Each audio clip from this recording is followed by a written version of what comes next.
윤석열이 진짜 사면 초과예요. 국민의힘 내부에서 공격받죠. 내가 봤을 때 국민의힘 지도부나 다른 유력 주자들은 윤석열 쉴드를 안 칠 것 같은 느낌이거든요. 첫 번째. 그리고 공수처가 이제 윤석열 이건은 아니지만 공수처가 이 윤석열을 저번에 그 판사 사찰이라든지 하는 이런 부분들에 대해서 수사가 시작됐어요. 김건희를 뭐 어쩌고저쩌고 뭐 아무튼 그 다음에 검찰이 감찰을 시작했죠. 그리고 이제 민주당 등의 공세가 있죠. 그러니까 어느 곳에서 우군이 없어요. 윤석열 자체로 그냥 생각해보면 윤석열 캠프를 제외하고 나면 우군이 없어요. 특히나 언론의 태도가 굉장히 좀 오묘하게 좀 약간씩 변해가는 느낌을 받죠. 그러니까 내버려 둔다고 해야 되나? 그러니까 적극적으로 이렇게 좀 방어를 하거나 보도를 소극적으로 하거나 해야 되는데 그냥 기계적으로라도 보도가 되면은 받아서 그 전달해주는 정도까지는 하고 있으니까 윤석열에 대해서 어느 정도 선긋기 한다는 그런 느낌도 받거든요. 그러니까 공교롭게도 오세훈이 선거법 위반 관련해서 수사를 받았잖아요. 그리고 서울시장 압색했잖아. 그러니까 오세훈이 경찰 수사는 청와대 하명 수사다 이렇게 정치적 아젠다를 던지고 나왔잖아요. 잘못한 만큼 수사 받는 건 당연한 거잖아. 그러면 이제 어차피 국민의힘의 후보 등록은 끝났어요. 지난달 말로. 그러면 오세훈이 나올 수 있는 방법은 이 판을 재세팅하는 거야. 여기까지 나가리. 긴급 상황이므로 뭐 그럴 가능성이 없다고 볼 수는 없겠으나 이 상황에서 윤석열이 날아가면 저는 오세훈 카드는 현실적으로 쓸 수 없는 카드라고 생각을 하거든요. 정부로부터 현 집권 당이나 여권으로부터 내가 탄압받고 있다 이렇게 해서 서울시장을 던질 가능성이 있을까? 이 부분은 좀 배제하고 한번 이야기를 한번 해보시자고요. 네, 근데 지금 포나님 말씀하신 대로 지금 현재 시점에서 윤석열이 처한 수사는 현재 4개 정도 있다고 보시면 돼요. 공수처에서 한명숙 모해증 교사 사건 관련된 수사 들어갔고 옵티머스 관련된 사건 수사가 들어가서 2개. 검찰에서 수사 들어간 게 김건희에 대한 도이치모터스 주가 조작 사건 들어가 있는 상태고 그다음에 이번에 고발 사주와 관련돼 가지고 검찰에서 지금 대검에 감사가 들어가 있는 상태입니다. 총 4개가 들어가 있는데 오세훈 같았으면 내곡동 사건 이렇게 하나를 물고 늘어지면 방어를 어떻게든 해볼 수가 있어요. 당 차원에서. 근데 지금 같은 경우 4개가 들어와 버리게 되면 거기다 기관도 지금 3개가 들어갑니다. 이러면 방어가 안 되는 상황이 발생할 수 있죠. 예. 근데 다른 걸 떠나서 우리가 지난주에도 그런 의혹을 제기했습니다만 그러니까 사주란 표현 쓰지 마 앞으로. 너무 약해. 예. 청부. 청부 고발이야. 청부 고발. 예. 그러면 내가 봤을 때 국민의힘 당시에 뭐 그 조국 장관 때부터 하면 자유한국당 그 후에 뭐 총선 때 같으면 미래통합당 등이 한 고발 중에 검찰발이 있겠지. 그러니까 이번에는 그게 청부 자체가 미수에 그쳤기 때문에 드러났고 그러니까 그럼 그 전에 있던 고발들은 실제로 실행을 옮긴 거지? 이런 생각도 들고 또 우리가 그 확신을 갖는 것 중에 하나가 검찰발 기사들이 너무 많이 나왔기 때문에 윤석열의 검찰에 의해서 이제 그 고발됐던 것들 중에 사실 빼박 증거가 하나 나온 거잖아요. 이게 최강욱 의원에 대한 주민등록번호 잘못 쓴 거. 그러니까 그 자료에 보면은 그거 한번 보여주세요. 최강욱 의원 고발장에 보면은 주민등록번호가 680324로 적혀져 있는데 여기에 4개월 뒤에 미래통합당이 최강욱 의원을 고발하면서 똑같이 주민등록번호를 잘못 썼습니다. 680324로. 근데 실제 생일은 680505라고 하잖아요. 최강욱 의원이 하도 오죽 열받았으면 페이스북에 이렇게 썼어. 제 주민등록번호 앞자리는 680505입니다. 더 이상 하지 말아주세요. 어린이날 태어난 정말 억울한 분이시네요. 아니 그러면 이게 빼박이잖아요. 이게. 그렇죠. 검찰발로 고발을 했구나. 그러니까 이 건 자체도 사실은 검찰발로 고발을 했을 가능성이 농후해지는 거죠. 그러니까 그동안 뭐 시민사회단체가 뭐 조국 장관을 비롯한 그 주변 여권 인사들에 대해서 고발을 했던 그 고발장을 한번 들여다보고 싶어요. 그러니까 보통 일반적으로 이제 우리 같은 서민들이 고발장을 쓴다면 이렇게 굉장히 날카롭고 정제되지 못한 문장이 될 수밖에 없잖아요. 근데 이번에 이제 뭐 김웅 씨한테 건넸다는 그 고발장을 보면 그거는 누가 봐도 이거는 검사가 쓴 거다. 누가 봐도 이거는 법 전문가가 쓴 거다라고 이제 확인할 수밖에 없는데 그러면 그 이전에 다른 시민사회단체가 고발했다는 그 내용들은 어떤 내용으로 고발장이 작성됐을까 한번 확인해 볼 필요가 있지 않나 싶습니다. 근데 저는 진짜. 솔직히 그 뭐 사준모나 이런 애들이 움직이게 되면 걔네들도 어쨌든 사법시험을 준비했던 애들이기 때문에 이제 주변에서 얘기 내는 건 그런 거예요. 뭐 마음을 먹었다. 그다음에 뭐 이유가 없다. 또는 뭐 그렇지 않다고 하지 않을 수 없다. 이런 것들이 우리가 판결문이라거나 공소장에서 우리가 보통 작성하는 어투예요. 이 어투를 일반인들이 사용하지 않는다라는 부분을 얘기하는 거거든요. 근데 이제 사법시험을 준비한 애들이었다라면 걔네들이 뭐 시민단체로 이렇게 움직였다 하면 뭐 그런 어투를 썼을 수도 있다고는 생각이 들어요. 그런데 문제는 저 숫자거든요. 정확하게는 저 숫자. 몇 월 며칠일 날 우리 기억하는 게 김건희가 한림대학교 한림성심대학교 5기라고 했죠. 두 글자 잘못 썼으니까 5기일 뿐이다 이렇게 얘기를 했잖아요. 이것도 사실 대검에서 저 잘못된 생년월일로 5기를 해놓은 거예요. 근데 5기가 고쳐지지 않고 끝내 최광욱 의원에 대한 고발까지 이어졌다라는 것이 어디서부터 과연 온 것인가에 대한 부분을 우리가 생각할 수 있는 거고요. 사실 김웅이 그런 말을 했어요. 김웅이 4월 3일 날 넘어간 것과 4월 8일 날 넘어간 것은 다른데 4월 8일 날 넘어간 최강욱 의원과 관련된 건 내가 쓴 게 맞고 4월 3일 날 넘어간 것 김건희라거나 윤석열과 관련된 부분은 내가 쓴 것이 아니라 검찰의 입장이 반영된 것이다. 마치 그쪽에 작성된 것처럼 얘기를 했어요. 그럼 여기서 우리가 알 수 있는 건 뭐냐면 어쨌든 김웅의 증언에 따르면 4월 3일과 4월 8일 날 두 번 넘어간 건 사실이고 현재 뉴스버스가 보도한 그 모든 고발장이 넘어간 것만큼은 분명한 사실이라고 얘기한 거고 거기에 최광욱 의원에 대한 4월 8일자가 딸려간 거고 그럼 그 안에 묻어있던 그 숫자가 그대로 나중에 최광욱 의원 고발로 이어졌기 때문에 그럼 결국 김웅이 자백한 거예요. 그러니까 요거는 이제 지금 사건을 막 복잡하게 생각하면 아무 의미가 없고요. 손준성이 김웅한테 전달한 건 맞고 예. 그 김웅이 자기네 당으로 전달한 건 맞아요. 요거는 거의 뭐 움직일 수 없는 사실이야. 근데 그 장제원이 뭐라 그랬냐면 당시 윤 전 총장과 가까웠던 정점식 가운데 점이 있는 분 정점식 의원에게 전달해서 바로 고발하는 게 맞지 왜 건너서 그런 짓을 했겠느냐. 정점식은 지금은 윤석열 캠프에 가 있는데 정점식은 황교안 라인이에요. 그러니까 맞아, 그때 그래. 그 황교안 라인이라고. 그렇죠. 요거는 이제 뭔가 지금 막 법사위 소집되고 막 지지고 볶고 이런 상황인데 현실적으로 이건 물타기에 가까운 거죠. 그러니까 결론적으로 그 손준성에서 김웅에서 당시 미래통합당으로 간 건 맞단 말이에요. 요거는 물타기 해버리면 안 돼. 이거는 지금 빼도 박도 못하는 거예요. 결국에는 이것을 윤석열 지시냐 아니냐가 중요한 거지. 핵심은 그렇게 모아져야지. 이 자체를 전체로 가짜로 몰아가는 거. 예를 들면 뭐 고발 사주 의혹, 사주란 말 아니라니까. 고발 청부 의혹이 조국 무죄 주장한 세력들의 조작 가능성이 있다. 추미애랑 가까운 뭐 검사들이 조작했다. 뭐 이런 식으로 몰아가면 쉽게 표현 손준성도 추미애랑 가깝고 뭐 이런 식으로 이제 완전히 물타기에 돌입한 거죠. 그건 무슨 뜻이냐면은 실드가 불가능할 정도가 되니까 아예 네. 뒤죽박도 만들어 놓는 거예요. 그러니까 만약에 그걸 손준성이라는 이름으로 조작을 하려고 했다 그러면 그 내가 휴대폰에 저장할 때 손준성 검사라고 했겠죠.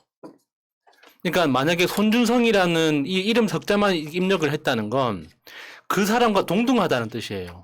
그러니까 이름만 봐도 그 사람이 지금 현재 무슨 일로 어떤 직책에 있는지 뻔히 아는 굉장히 가까운 사람이기 때문에 그 직책 정보가 없이 이름만 저장한 거죠.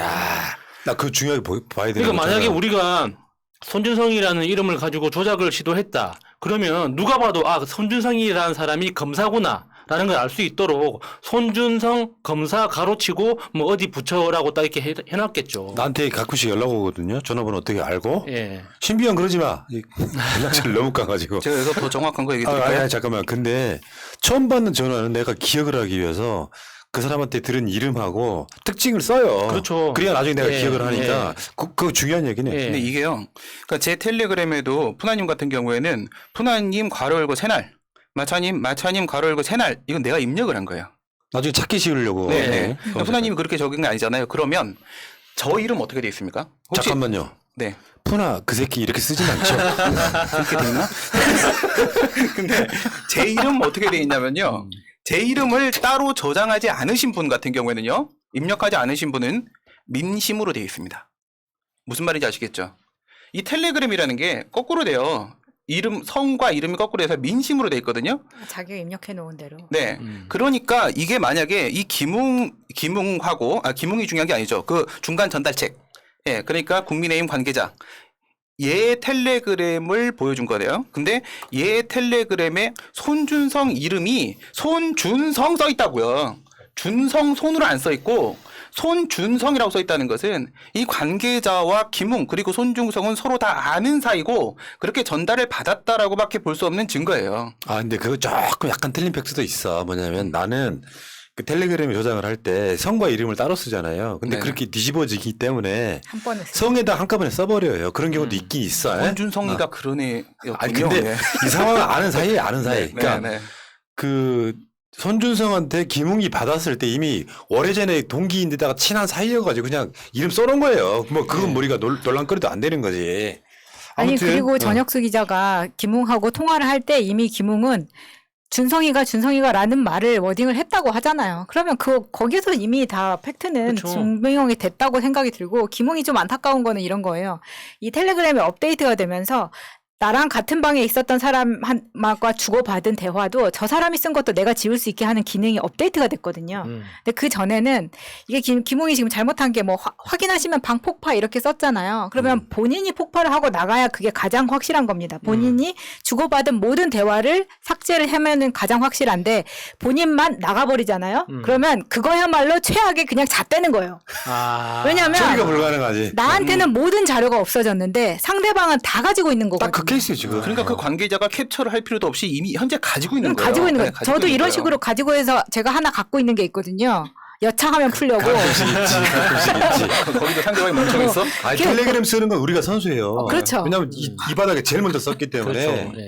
그렇기 때문에 이런 식으로 자기만 나갔을 때가 가장 지금 불리한 상황이고 김웅이 정말로 이게 나는 억울하다 내가 아니다 그랬으면은 본인의 국회의원 신분으로 지금 기자회견하고 난리 펄펄 뛰어야 되는데 안 나타나고 있는데다가 손준성은 이번 주에 통째로 휴가를 썼습니다. 이게 무슨 얘기를 뜻하는 거겠어요. 모처에서 누구를 만나고 있겠죠. 또 핸드폰을도 교체하고 있겠죠. 기기 변경. 예. 그럼 뭐 내가 봤을 때 이 경우는 거의 빼박이고 예. 지금 킬은 그거라고 봐요. 대검에 손준성이 있을 때 썼던 컴퓨터. 자료는 지워졌겠지만 예. 왜냐하면 내가 봤을 때 이 건은요. 이 청부 건은 대부분 다 성공했던 청부예요. 뭐 최강욱 의원 생년월일부터 시작해가지고 예. 예. 그러면 그게 굉장히 중요하게 저는 안 썼을 것 같고요. 그 컴퓨터를 완전히 디가우징 하지 않으면 그 자체는 포렌식 하면 다 나옵니다. 그러니까 검찰 그 사무용으로 쓰는 PC는 정기적으로 디가우징을 한다고 합니다. 그러니까 이건 법적으로 수사도 당연히 해야 되겠지만 저는 정치적으로 국정조사를 먼저 시작을 해야 된다고 봐요.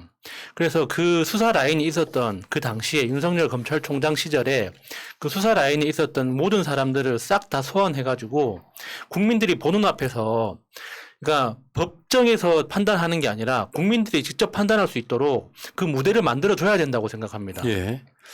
뭐 주말 거치면서 계속 단독이 쏟아져 나와가지고 따라가기도 벅차던데 그런 거지. 윤석열은 증거 있으면 대라 그러고 지금 그 뉴스버스 쪽에서는 지금 저기 여러분들 보시는 9번부터가 주말에 나온 거거든요.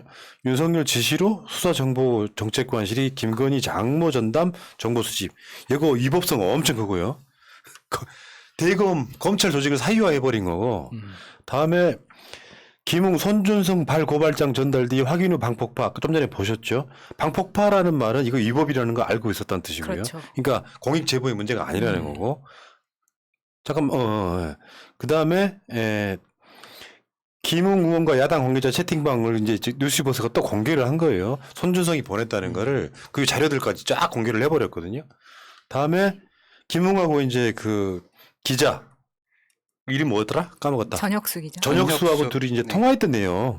여기 지금 검찰 뉴스버스에 이제 단독으로 쭉 쏟아지고 있는데 정신 못 차릴 겁니다. 윤석열 쪽에서는 이게 방어가 안 돼요. 그러니까 고장 만들어낸 논리가 뭐 친조국, 뭐 친추미애 쪽에서 공작했을 것이다. 지금 오늘 그 현근택 변호사도 그런 얘기를 비슷하게 하고 왔거든요.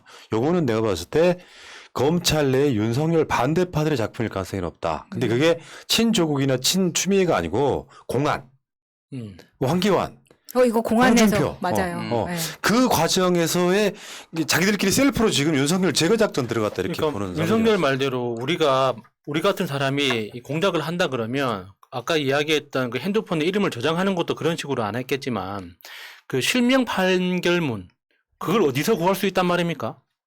그러니까 비실명 판결문을 받아가지고 그걸 어떤 식으로 활용했다고 한다면 말이 되지만 실명 판결문은 그 판사 검사 말고는 아무도 볼 수 있는 사람이 없습니다. 그 자료는 그거를 어떻게 설명할 거예요? 그러다 보니까 계속해서 그러니까 공작 외에 오늘 정말 기가 막힌 이야기가 바로 그거거든요. 추미애 사단이 만들어낸 공작이란 식으로 이야기를 하던데. 추미애 사단이 있었으면 좋겠다. 그러니까 우리가 말하는 게 그거잖아요. 장관님 좀 밀어주고 싶고 그동안 그렇게 보호해주고 싶었는데 네. 아무도 못했다는 거 우리가 지금 매일매일 들으면서 열받아 하고 있는데 그 사단이 도대체 어딨냐. 근데 이걸 이제 김경진이 나와서 그런 식으로 인터뷰를 했단 말이에요. 우리 쓸까? 네. 근데 김경진 쓸까? 앵커가 물어봅니다. 아니 그러면 이거를 전달받은 게 국민의힘 쪽이라고 하는데 이거를 추미애 사단에서 이 정도까지 할 수 있는 거냐라고 얘기하니까 대답을 못 하는 거예요. 근데 걔네들이 하는 얘기는요. 총선을 4월 3일, 8일이라고 하게 되면 4월 15일이니까 채 보름도 안 남긴 상황에서 과연 돌고 돌아서 언제 수사에 착수하냐 하며 선거에 어떻게 영향을 미치냐 이런 식으로 계속 소설을 써대고 있습니다. 그런데 증거가 다 나온 거예요. 소설은 다 필요 없는 거고요. 김웅이 인정했고요. 예, 그 20장에 해당하는 고발장을 넘겼다. 4월 3일, 8일 넘겼다라고 인정을 했고요. 그다음에 지금 야수님이 얘기하신 킥스 얘기하시는 건데요. 형사사법정보 시스템. 여기에서 이제 판사나 검사하고 본인 당사자, 그 당사자라고 하게 되면 변호인도 볼 수 있습니다. 그러면 이제 변호인 누구예요? 그 제보자 X죠. 제보자 X G씨. 그 제보자 X G씨의 변호인이 이 판결문을 밖으로 빼냈다. 전혀 개연성이 없는 부분이고, 그 다음에 추미애 장관의 추미애 사단이 움직였다. 이건 정치 공작이다. 이런 얘기 계속 소설을 쓰는데. 그게 아니라 이 전혁수 기자가 처음에는 이진동 기자가 얘기를 했고요. 발행인. 그 다음에 요번에는 직접 그 기사를 쓴 전혁수 기자가 직접 자기 이름으로 얘기를 했습니다. 자기 입으로 뭐라고 얘기를 했어요? 국민의힘 관계자가 분명하다. 그 사람에게 제보를 받은 것이다. 라고 얘기를 했고 어떻게 받았는지에 대해서도 이야기를 했습니다. 아무런 문제인식 없이 여러분들 전혁수 기자 찾아보시면요. 지금까지 거의 추미애 혐오하고 친검찰에다가 완전히 문재인 이런 식의 기사를 써왔던 사람이에요. 이 사람이 우리와 함께 정치 공작을 했다는 것 자체가 말이 안 되는 거고요. 그냥 식사하다가 이야기가 나와서 보니까 이런 일이 어떠라 여기서부터 시작된 거예요. 무슨 처음부터 누가 공작을 하고 기획을 하고 한 게 아니라 이 전혁수라는 사람이 원래 수구 쪽 보수 쪽 사람이 우리 쪽 사람 아니에요. 막 칭찬하고 할 일이 아니야. 얘 그냥 어쩌다가 하나 걸린 거야. 근데 그러니까, 뉴스버스 입장에서는요. 여러분들 열린공감 TV 이런 거 한번 생각을 해보세요. 언론 매체로 사람들이 인정도 안 해줘. 막 이러니까 힘들었어. 한번 취재할 때마다. 근데 이제 열린공감TV 이름을 아니까 취재하는 게 좀 더 편해지죠. 뉴스버스도 이제 시작한 지 얼마 안 된 언론사란 말이죠. 그러면 뭔가 특종 쳐가지고 이름 알리고 그게 자기들한테 도움이 될 수밖에 없어. 근데 하나 얻어 걸린 거예요. 자기들은 수구 쪽 사람인데 근데 검찰을 치든 우리 민주당 쪽을 치든 상관없어. 뭔가 특종을 하나 하고 싶었던 거야. 근데 하나 얻어 걸려서 이걸 터뜨린 것 뿐이에요. 그러니까 우리하고 손발을 맞출 사람들 자체가 아니었다. 그러니까 그 확인 후 폭파 요 자체가 중요한 키가 그렇죠. 됐죠. 왜냐하면 이게 이제 물타기 용도로 요거를 누가 터뜨렸나로 이렇게 포커스를 몰고 가려고 그러는데 그게 아니고 불법성을 인지한 상태였다는 것이 중요하고요. 현재로서는 윤석열만큼이나 주목받고 있는 게 한동훈이에요. 그러니까 윤석열은 그랬죠. 증거 있으면 대봐 이런 식으로 이야기했고 그리고 지금 추미애 씨 했던 이 한동훈이 최근에도 추미애 씨를 법적 조치를 검토하겠다 하는 건데 전날에 쩔리는 거예요 지금. 그러니까 이게 이제 핵심 키워드는 그렇다니까 전달된 건 맞고요. 그러면 이거를 윤석열이 직접 지시했느냐 한동훈 거쳐서 했느냐 이 정도 차이일 뿐이에요. 다른 건 없다고 생각해. 이거는 물타기가 불가능한 사안이라고 보고 제가 그런 이야기를 계속 드리고 있지만 그 사실 자체가 예를 들면 뻔뻔스럽게도 검찰이 야당한테 고발을 시킬 수도 있지 이렇게 나오는 상황이 아니라 내가 하지 않았다. 이 공작 자체는 민주당 조작이다 이렇게 이야기를 하고 있는데 이게 만약에 손준성 입에서 한동훈이나 윤석열이 직접 시켰다는 얘기 나오면 그냥 게임 끝나는 게임이거든요.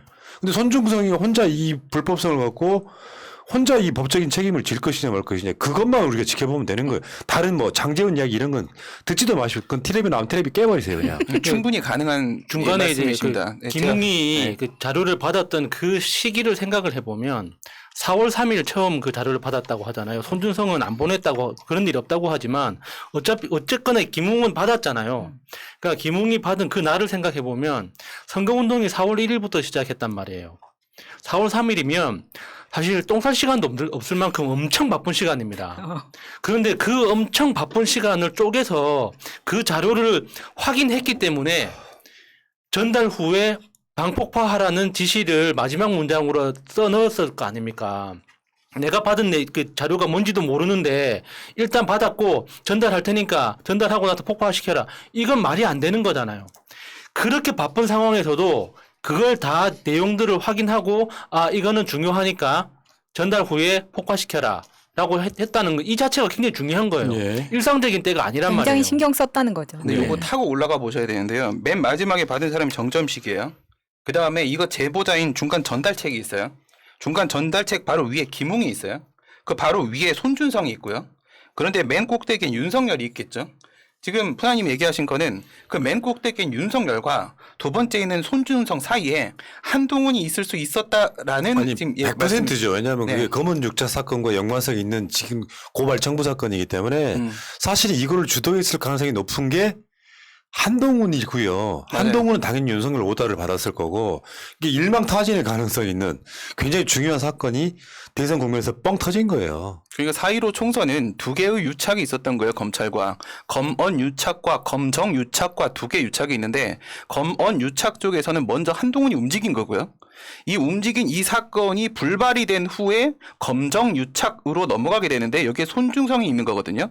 그러면 이 손준성한테 넘어가기 전에 1단계가 한동훈이기 때문에 한동훈과 손준성이 같이 움직이거나 아니면 한동훈이 먼저 움직이고 손준성이 전달해주는 역할을 하거나 이렇게 될 가능성이 매우 크죠. 예, 그러니까 윤석열이 검찰총장으로 있을 때 한동훈에 관련된 사건 마무리하려고 엄청 노력했는데 이성윤이 끝까지 그거를 이제 뭐 기소를 포기하지 않고 지금 아직까지 남아둔 상태잖아요. 아이폰 열 때까지. 예. 그러니까 우리는 어떤 막연한 상상과 이런 사건들이 대두됐을 때 아, 손준성하고 한동훈과의 관계 같은 거 우리가 전혀 몰랐던 어떤 인물들이 등장할 가능성이 있는데 핸드폰을 만약에 아이폰을 쫙 깠다고 생각해 봐요.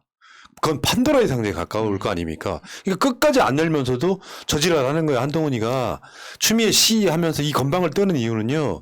얘는 내가 봤을 때 불법 사실이 드러나면 저번에 이동재에 대한 재판이 증거가 예. 사실은 수사를 못하게 만들었기 때문에 이동지가 막 석방되고 이 과정을 거치면서 기고만장했잖아요. 예. 근데 사실은 그 모든 키는 한동훈의 아이폰 속에 들어있을 가능성이 되게 높은 거죠. 근데 그러니까 그걸 뭐 밝히지를 못하고 있는데 지금 손준성 건이 드러나면서 이제 대검에서 감찰하면서 필연적으로 이 아이폰 깔 수밖에 없을 것이다. 저는 그렇게 보거든요. 지금 이 사건의 키는 사실 한동훈이에요. 손준성이 아니라. 그럼 어디까지 가야 될 것인지에 대한 고민도 사실 들 수밖에 없는데요. 여러 가지 얘기들이 나오더라고요. 오늘 9월 6일자로 법사위 개최되죠. 법사위 부분에서도 당연히 얘기 나올 겁니다. 그런데 국회에서 법사위를 개최하고 국정조사를 실시하는 방법도 있을 수 있겠고 대검이나 법무부에서 감찰을 실시하는 방법도 있을 수 있겠고 공수처에서 수사를 들어가는 것도 가능할 테고 특검을 실시하는 것도 가능할 테고 할 겁니다. 그런데 전 특검 가야 된다고 생각을 해요. 왜냐하면 법사위나 국정조사 실시 가지고 해결할 수 있는 사이즈의 문제가 아니고 두 번째 감찰을 통해서 해결할 수 있다라고 보여지지 않는 거는 쟤네 쪽에서 뭐라고 얘기해요?